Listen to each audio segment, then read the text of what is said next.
MzeroA Nation, Jamie Beckett back here with you. Escaped from the AOPA campus for just a few minutes to talk to you about the added value proposition number 2. We're talking about seaplanes.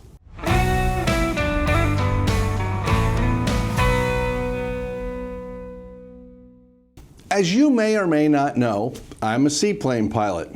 I have a single engine seaplane rating, which was added to my commercial pilot certificate. That automatically makes me a commercial seaplane pilot. And because I'm a CFI and your CFI certificate is predicated on the privileges you have from your commercial certificate, I become a seaplane instructor.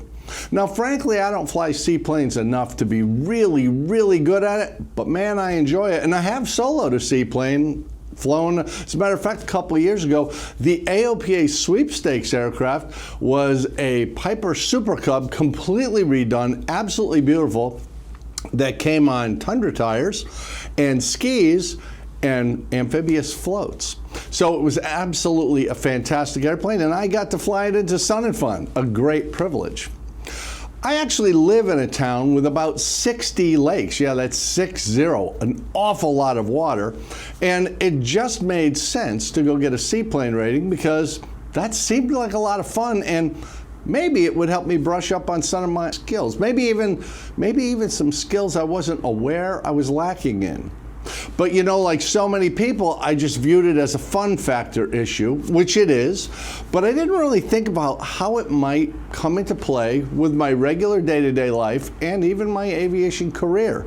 So, believe it or not, it was 20 years from when I got my commercial certificate to when I added on my seaplane certificate. And like so many people, I regretted that lost 20 years. I should have done it sooner. Rather than prattle on for hours and hours telling you all I love about seaplane flying, and I really could do that because there's an enormous amount of potential in seaplane flying, I decided to go a little bit of a different way today. I'm going to take you on a field trip.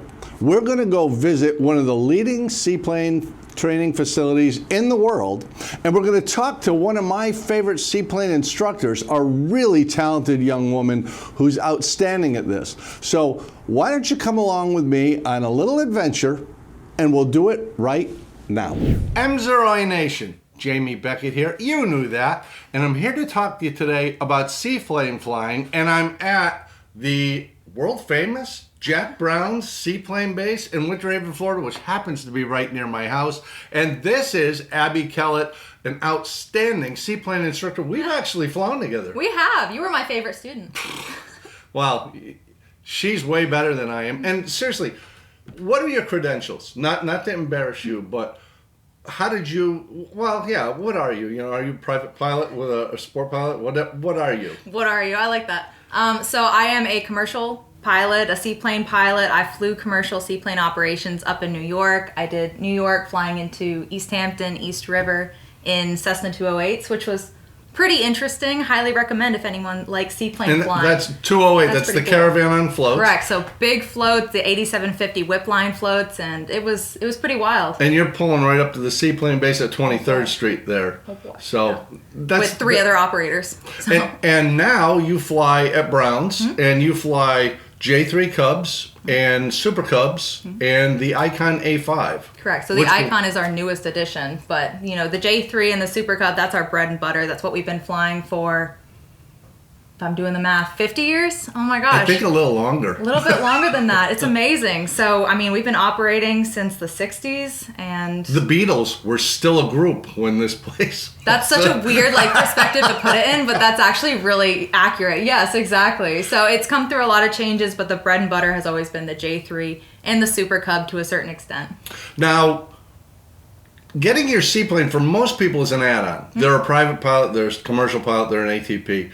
What's that like when if I show up here and I want to add on a seaplane rating to my commercial single engine, what's the process look like? So this is just specific to our operations, and there are other operators out there. I mean, Jack Brown's is by no means the only seaplane school that is in this country and in the world. Oh, there's lots of them. There's so many. Highly recommend you check out other operators for the options you have when you could go fly seaplanes that other than a J3 or a Super Cub on floats or an Icon. As far as our operations, we say it's a 5-hour course, but certainly there's always that little asterisk. It's to competency, right? Exactly. It's exactly. To some extent, it's like a tail dragger sign-off, except there actually is a practical test for this. Exactly. So it's an endorsement, it's an add-on. So we call it 5 hours. Minimum 3 hours is what's required in the airplane to go for the check ride. But most people take about 5 hours. And we start here in this classroom, right? Exactly. So you'll have about an hour and a half of ground school going through our course guide, which we send you beforehand. But really, you got to get your hands on it, and you got to see the sight picture. You got to see the water to really understand what you're going to be doing. It's one of the things that I actually love about this, and I got my seaplane rating right here at Brown's and had the same reaction as everybody else. I should have done this years ago. This is amazing. Part of the thing that's really remarkable about it, and I started in the J3s, and now we fly the Super Cubs because I'm a big fat cheeseburger-loving American. But in the J3, the pilot sits in the back, the instructor sits in the front, so you really can't see the instrument panel. It's all sight picture and sound and knowing where the throttle should be and that sort of thing. Is that a tough transition for people who've maybe been raised on glass panels or they're real numbers people? You know, Jamie, it's a good question, but at the same time, I like to tell students the only interesting thing in this airplane is me. And so when you're flying at 500 feet and you're eye level with other J3s flying around trying to, teach and work on the same lakes, or, we're less than 8 miles from Winter Haven, which is a considerably busy, non-controlled airport. Yep. So the idea of having anything but eyes outside for any length of time in that airplane is just inconceivable to me. But what you could see on the dash, you got your tack over the instructor's left shoulder. Yeah, you have your altimeter on the right shoulder. I mean, as far as the airspeed indicator, how accurate do you really think that is? I'll let you know how the engine looks, if oil or pressure is pegging out to a certain extent. And you got your compass behind my face, which you can't see in the back seat. I'll tell you where to go and what to do. Yeah. So as far as what you really need, it minimizes what you need. I really love it because it is grassroots flying. It's point that way. And we go towards that lake or that big warehouse or whatever. And as you say, we're at the seaplane base right now, which we are literally over the water. This building is on stilts over water. But one of the runways at Winter Haven Airport is about 800 feet over that way. Exactly. We're right in it. Now, as a CFI with a private pilot applicant or a commercial applicant, traditionally, we have a specific list of lessons and tasks, and we go over the same thing. It's the same for you, but as an add-on, we're not doing the cross-country, we're not doing the night, we're not doing the radio procedures.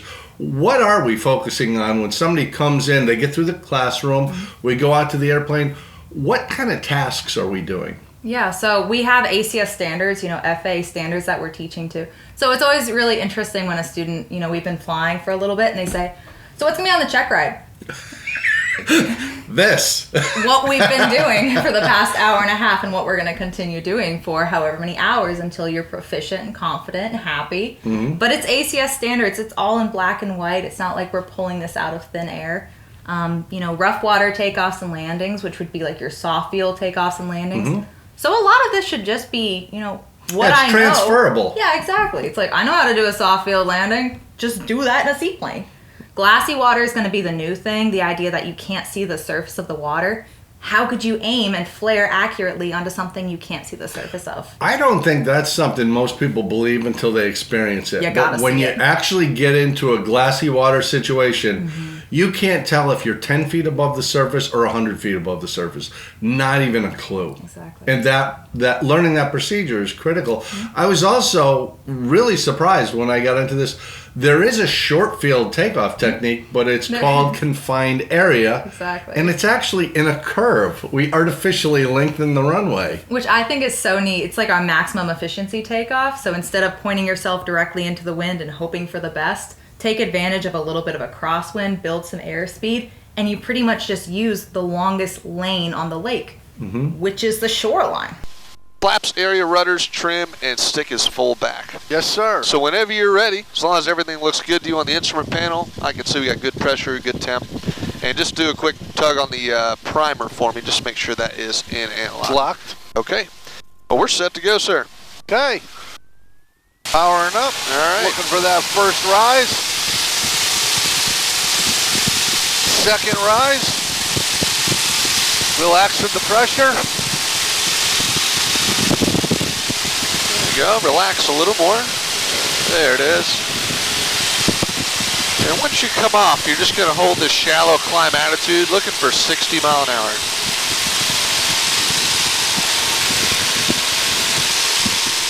Talk to me a little bit about sailing, because I don't think a lot of people realize, much like when we learned to taxi, with tail draggers or tricycle gear, you have to learn how to do it and what do all the indicators mean and all that. But when we get on the surface of the water, we're a boat, and we have to learn to sail. What's the point of that? So I wrote an article for Water Flying Magazine, which is an excellent magazine put out by the Seaplane Pilots Association. Mark Twombly's the editor. He does some really great work.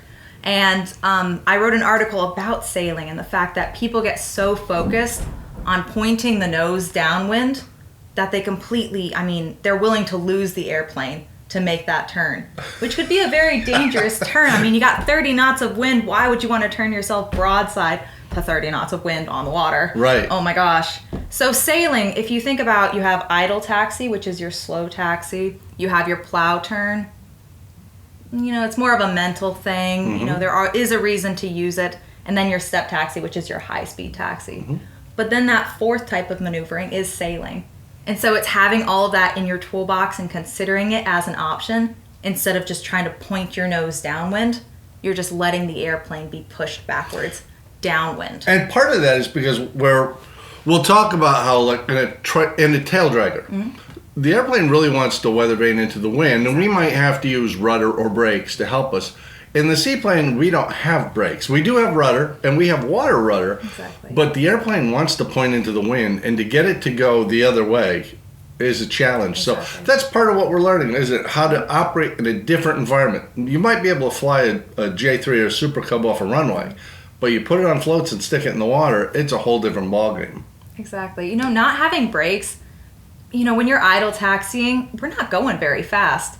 You don't need to be that ahead of the airplane, but you do have to be ahead of the airplane. So even from the first moment we start up off of the ramp or off of the beach, you've got to be ready to go. You got to put your water rudders down. Where's my wind coming from? How does the airplane want to weather vane? Are there any obstacles? Because you don't have the option of, all right, let me break and think about this for a second. It's all happening, but it's Exactly. happens in quick succession, but very slowly. The airplane's not moving, but a couple miles an hour, So if you can just be a couple knots faster than that mentally, you're good to go. The worst part is when you start getting behind it and it's like, she's going so slow. You should not be behind this airplane. Now, we're talking about, and we keep referencing float planes things, and float planes are 100 years old. Goes back to Glenn Curtis with the original ones. And I think there's a picture over there. Of course, the first ever airline service was St. Pete to Tampa in a seaplane. Flying 50 feet over the water, yeah. But there's a difference, isn't there, between that 70-year-old J3 Cub on floats and the new Icon A5, which is just a dramatic departure. One's floats, one's a monohull, one's tube and fabric, one's composite. You've flown both and fly both professionally. Do you have a preference, or do you see them as very similar or extraordinarily different? It's a really good question. If I've been flying the J3 for quite a few hours in a row, I'm like, I'm gonna get the Icon. And then it's almost opposite, it's doing the Icon. It's like, I want to go back to the Cub. They have different purposes. They can carry different weights. They can withstand different wave heights. So I like to consider the J3 the Super Cub. Think of it more as your truck that you can take on a back road. It's like, would you take, a Corvette like an Icon onto a back road? Right. Hopefully not. Hopefully not. So they have Just different once. purposes. Just once, and then you decide not to again. So it has a different purpose, but they like to reference it in similar to a jet ski. Yeah. Yeah, I guess simplicity wise and all that, but just like how you wouldn't take a jet ski into a hurricane, you don't take an Icon into a hurricane, right? Yeah. So the capabilities are less, I would think, than the J3. It just doesn't have the suspension. You land on a wave, you feel it in your spine. I mean, You know what I find there's no interesting about it, suspension. though, is the J3 is the classic old school. As I say, you're not even really looking at the instruments. You're looking at the sight picture and hearing Right. the engine. The A5 is super modern. I'm looking at the angle of attack indicator, not the airspeed indicator. But they're both, in their own way, a very benign, easy-to-fly airplane. That's an enormous amount of fun. Neither one is designed to go cross-country, really. I mean, they Right. can, but they're really just fun machines. And if you can do one, you can do transition. I mean, if I get my seaplane rating in a Cub or a Super Cub, I can transition fairly quickly to an A5, can't I? Absolutely. I mean, obviously, it's currency proficiency, how quickly you're able to pick things up. Even the gentleman I had on my last flight, which was an hour ago, he hadn't flown in, however many decades. He had R22 time. He was a private pilot. He wasn't a seaplane pilot rated to any capacity. But he said, he just kept saying, this is so simple. I mean, he's looking at the dash inside the A5 and he's like, I'm trying to make it more difficult. And Yeah. they've made it so incredibly approachable. Not to say that you can't hurt yourself in that airplane. Any airplane. Obviously, being safe, having the training, understanding, landing gear down with an amphibious aircraft. It's a little more critical to know where everything is underneath you. Mm-hmm. But he approached it and he said, it's something that if I wanted to, if I, got back into general aviation, if I got my seaplane rating, it's something that I feel like I could handle and handle safely. Outstanding. This series that we're doing for MzeroA right now is about added value to your pilot certificate. Most people start out with a sport pilot or a private pilot in a land plane. What would you say to somebody if you just ran into somebody at the coffee shop or whatever and they're like, I've heard about seaplane flying, but I don't know. What could you offer them? Either encouragement or discouragement, whatever is true in your heart based on your thousands of hours of doing this. So, any time that you spend in an airplane, this, you're gonna learn something. That's excellent. So that's something that's going to keep you alive, keep your family alive, keep the airplane in one piece. That's great. So the more time you can spend in an airplane is wonderful. Seaplane flying, what I like to think about it as is it's taking all the hand holding out of aviation. Mm-hmm. So in the J3, we're flying out of an uncontrolled area. We're not talking to anyone. We don't have the capability of talking on a radio. Yeah, no electrical system. Exactly. And so we're staying within 8 miles. So as far as navigation, I'll tell you where to go, what to do. The airport's 2 We miles can see that way. home from wherever we are. Exactly. So it takes that part out of it. So if you can just fly an airplane and understand the components that go into flying an airplane, landing, taking off safely, without a center line, without anyone telling you winds are 050 at 5. Like you have to look at the water and make that determination, pick the best spot on the lake that you're not going to hurt yourself. And so it's taking all the hand holding out of it, and it really puts the idea of being a pilot back into the pilot's hands. So the aeronautical decision-making factor Exactly. increases dramatically because there is no resource that's telling you how high are the waves. You have to look at it and figure out, is there white water, is there not, what are the streaks doing? This is the great part. It's a whole different world of aviation, but it's aviation. Exactly. Now, the thing you said in the beginning when I asked you about your credentials, and they are pretty good credentials, I actually think that's important because a lot of people look at getting a seaplane add-on as a fun weekend away.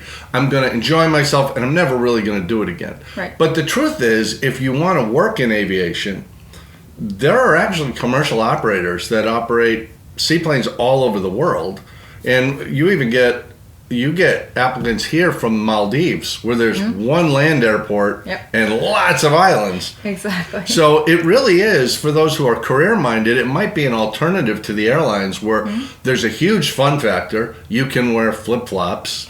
I wear Crocs. And it's just a different life. And it's one of the things I often try and talk to people about, and you're the great embodiment of it. A commercial commercial pilot isn't necessarily an airline pilot. Right. There's a lifestyle that goes along with what we do, and you've made a choice to be in a niche part of the market where I'm going to guess, based on our relationship and all that, you're very happy, you're well respected, you're very Aw. accomplished, and you're having fun. You know, Am I wrong on any of that? You are not wrong. That's a very accurate assessment. But at the same time, you know, any career choice, if it's a choice that you've made, it's wonderful. The airline pilots, it's always neat seeing the airline pilots come in and they're getting their add-on rating, and you know their screensaver on their phone is their 320. They're so proud of their of their experience and you know what they're flying now, and they've always wanted to fly heavy. That's their goal. It's wonderful. It's just I've always known that there's been another avenue. Mm-hmm. And maybe it wasn't something that was clearly defined step by step, like, you know, going to ATP, going to L3 Harris, any of the big schools, and just where running they through. kind of do just take you by the hand and lead you through, and that's wonderful. Your career is set up in front of you. Mm-hmm. So I have chosen a more difficult life, but it's the low level, it's the exciting. I think you have to have a little bit of crazy eye to do this stuff, and it's, you know, having to make the choices every day and the water changing every day and the situation you're faced with. There's just something really satisfying about being able to get yourself in and out of the situations and get home at the end of the day and realize, yeah, this choice wasn't very good. This choice was good, but it's my choice. Well, one of the other things is you just mentioned, I get home at the end of the day. Exactly. A lot of pilots who earn a living flying are someplace else half of the time. Exactly. And I'm not trying to convince anybody to do this, but if you go down this road and decide you want to do it for a career, one of the upsides of being a seaplane pilot, you're probably home most nights. To my dog, yes. Exactly. Abbie, thanks a lot. I really appreciate the chat. I've always loved flying with you, and we have to do it again. But folks, if you ever thought about going seaplane flying, there is a facility somewhere near you. You can always check out the Seaplane Pilots Association, which is a national organization representing seaplanes. They actually list all the places you can land a seaplane throughout the United States, and there's a lot of them. There sure are. Yes. So check it out. And hey, remember what Jason always says, a good pilot is always learning. I may be a seaplane pilot, but I am certainly not even close to current. It's actually been a few years. I was looking through some old pictures, and something, especially after seeing this, something I want to get back into. So where are my seaplane pilots and future bucket list seaplane pilots? You know, this series is all about expanding your horizons. I have my private pilot certificate. Now what? Most people go into their instrument, but there's so many other fun things we can do along this journey, and aviation is just that.